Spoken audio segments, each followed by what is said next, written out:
c'est même pas ma première fois, c'est la deuxième fois, mais sauf que juste après le Covid, après Bercy, Accor Arena, je tenais vraiment à revenir avec, à faire un grand concert populaire, public. Et comme on ne peut pas pour l'instant faire le stade, donc j'ai préféré faire, j'avais déjà fait Shark Club, donc j'ai préféré faire la foire de Kinshasa cette fois-ci. Et puis voilà. Hein.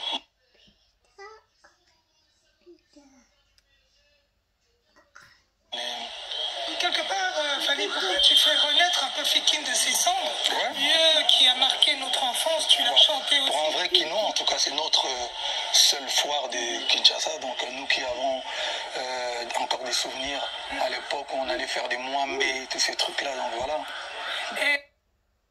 Et quelle sensation tu ressens, Fally? C'est quand même important. Aujourd'hui, tu as des enfants aussi. C'est un rêve qu'on a tous d'avoir dans notre pays, un lieu où on peut s'amuser, comme nous, on l'a si bien fait.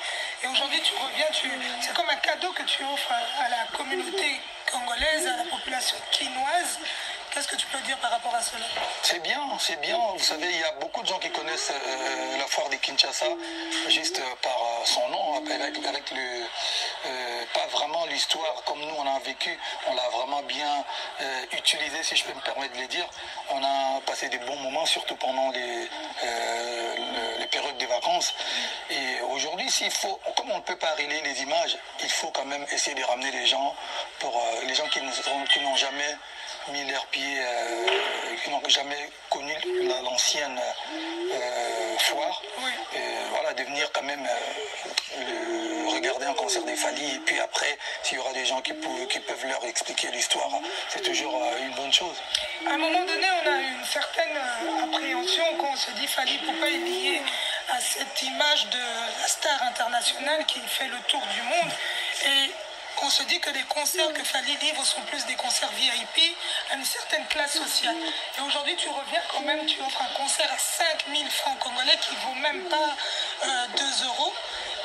Fally, par rapport à cela, qu'est-ce que tu peux dire? Non, moi j'ai toujours fait des concerts pour tout le monde en fait. Ouais. Aujourd'hui, Fally, je n'appartiens pas à une classe spécifique. C'est-à-dire que moi j'ai fait des concerts pour les gens qui veulent des concerts VIP, parce qu'il faut se les dire, il y a des gens qui aiment voir Fally en VIP, donc voilà, ils ont le moyen de se le permettre, donc de le faire. Il y a aussi des gens qui ont le moyen, même des concerts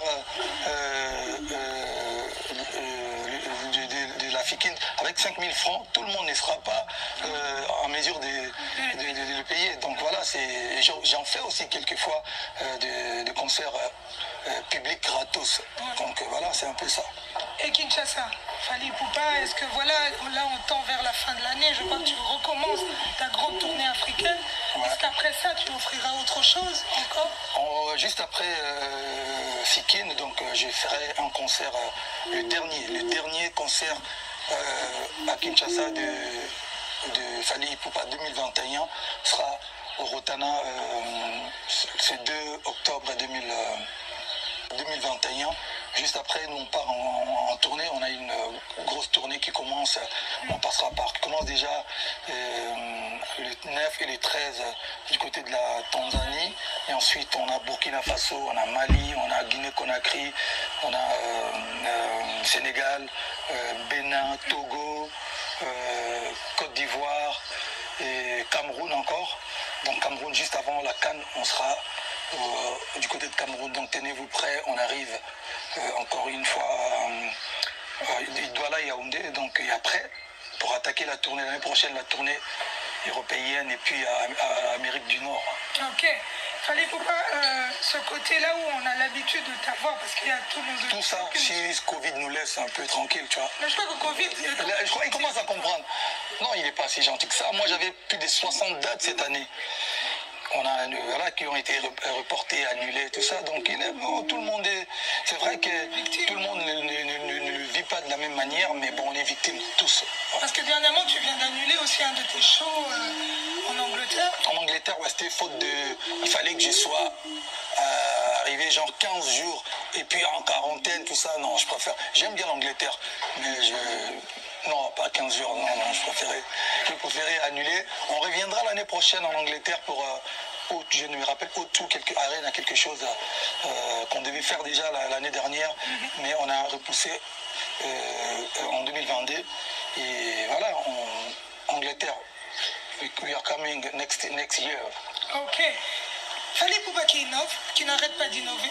On vient de l'entendre à travers ce nouveau son. Je ne sais pas combien de temps ça te prend, ou c'est à chaque fois que tu es dans ton studio et que tu te dis, ok, je me lance encore un défi et je relance des hits. Sans parler des feats, parce qu'on en parlera tout à l'heure, mais est-ce que tu as toujours ce besoin-là d'innover? Ouais, je l'ai toujours dit au début de ma carrière. Moi, quand j'ai sorti mon album, même bien avant, quand j'étais encore dans le groupe, je faisais des sons un peu, mes solos, mes interventions. J'essayais toujours de me démarquer, de faire planer, en tout cas, voilà, tous mes solos. Donc, après, quand j'ai sorti mon album Droit Chemin, c'était déjà un album révolutionnaire qui prévoyait déjà, qui démontrait un peu mon autre moi, c'est-à-dire l'autre facette de Fally. Et petit à petit, quand j'arrive avec Arsenal de belles mélodies, je ramène la collaboration avec Olivia. J'ai commencé déjà à préparer le terrain. Et puis voilà, il y a eu Sweet Life, et puis Tokos 1. Et aujourd'hui, moi je pense qu'un artiste doit être en mesure de se renouveler et de prendre des challenges. C'est-à-dire que moi aujourd'hui, je me considère comme un artiste qui aime prendre des risques. C'est-à-dire qu'il faut oser, il faut toujours avoir une vision, comme j'ai dit, vision de l'aigle. Il faut supporter et avoir avoir une confiance, c'est-à-dire en soi. C'est-à-dire que moi, je pense que j'ai une vision et je n'écoute pas souvent j'écoute des bons conseils, j'écoute trop. Voilà, on a toujours besoin un peu de critique, mais bon. Je pense que avant de sortir quelque chose, j'y réfléchis, je m'auto-critique, je prends vraiment le temps de balancer. Par exemple, le morceau que je suis en train de teaser, Nzoto, ça fait 3 ans qu'il a été enregistré. À l'époque de... En fait, c'est le cousin des photos, en fait. Tu vois, c'est moi qui... C'est parti d'une partition de guitare que j'avais, et puis j'ai finalement évolué. Je voulais faire l'autre en mode franchement, sérieusement, rumba, et l'autre un peu plus ouvert. Donc finalement, on n'a pas eu le temps de sortir Nzoto. Et aujourd'hui, je vais le sortir là, mais révisiter en fait, pour vous dire que vraiment la coffre Nanga, j'ai beaucoup de sons qui sont encore là. Voilà, ouais, on est prêt. C'est-à-dire qu'on est prêt. En parlant de Nzoto, Fally Ipupa, je crois qu'en moins de 24 heures, à peine tu as sorti même une fraction de seconde de vidéo que tu as léguée sur tes réseaux sociaux. Et c'est déjà un challenge, que même on compresse le son. Tu as une base de données tellement solide aujourd'hui. Tu as tous tes fans, tous tes gens qui te suivent, les Warriors. Warriors for life. Et est-ce que toi-même, au fond de toi, tu réalises que de plus en plus, ta base de données, elle grandit, elle prend de l'ampleur? Ouais. Vous savez, aujourd'hui, ça fait quand même un sacré bout de temps que je suis là. Et puis moi, j'ai des vrais fans. C'est-à-dire j'ai des vrais fans, j'ai de vrais supporters, j'ai des vrais gens qui aiment ma musique et ils connaissent déjà à peu près ma vision. Et voilà, aujourd'hui, je ne suis pas quand même un aventurier pour proposer des sons. C'est-à-dire qu'avant de sortir un son, je prends le temps même si au début il y a toujours des critiques, mais des critiques venant des novices, je ne calcule pas.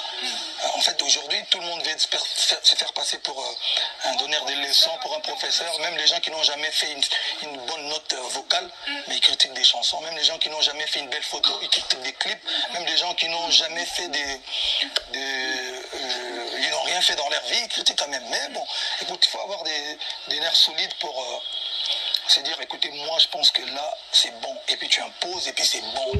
Tu vois, challenge, nous autres, j'ai dit, c'est bon et ça va être bon. C'est déjà bon. C'est déjà bon. I'm genius. C'est ça en fait la différence entre les artistes normaux et les génies. Génie, tu sens le truc, c'est pas parce que tu es plus talentueux que les autres, mais tu ressens quand il y a quelque chose, quand c'est un tube, c'est parti, quoi. Voilà. Et il y a ce côté-là où Fally Ipupa n'arrête pas de faire des feats. Ouais. Aujourd'hui, tu es l'artiste que tout le monde veut avoir en mode feat. On doit bien le souligner pour propulser son album. Dans quelques... Non, je ne dirais pas ça. Moi, je me permets de le dire. Ok, voilà. Ça vient de mon côté, j'analyse en tant que journaliste. Aujourd'hui, tous ces jeunes qui sont dans la diaspora, aussi bien en Afrique, ils ont besoin de s'identifier à un Fally Ipupa pour être propulsé aussi dans cette communauté africaine qui te suit. Donc, ils ont besoin de ce challenge-là. Est-ce que quelque part tu ressens qu'aujourd'hui tu fais partie des leaders de cette nouvelle génération?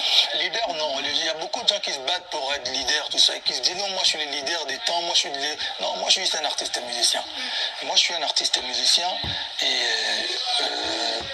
j'essaie de faire mon boulot, j'essaie d'impacter. Moi je suis, comme on avait dit une fois, c'est toi d'ailleurs qui me l'avais dit, je ne suis pas venu pour influencer, je suis venu pour impacter le monde.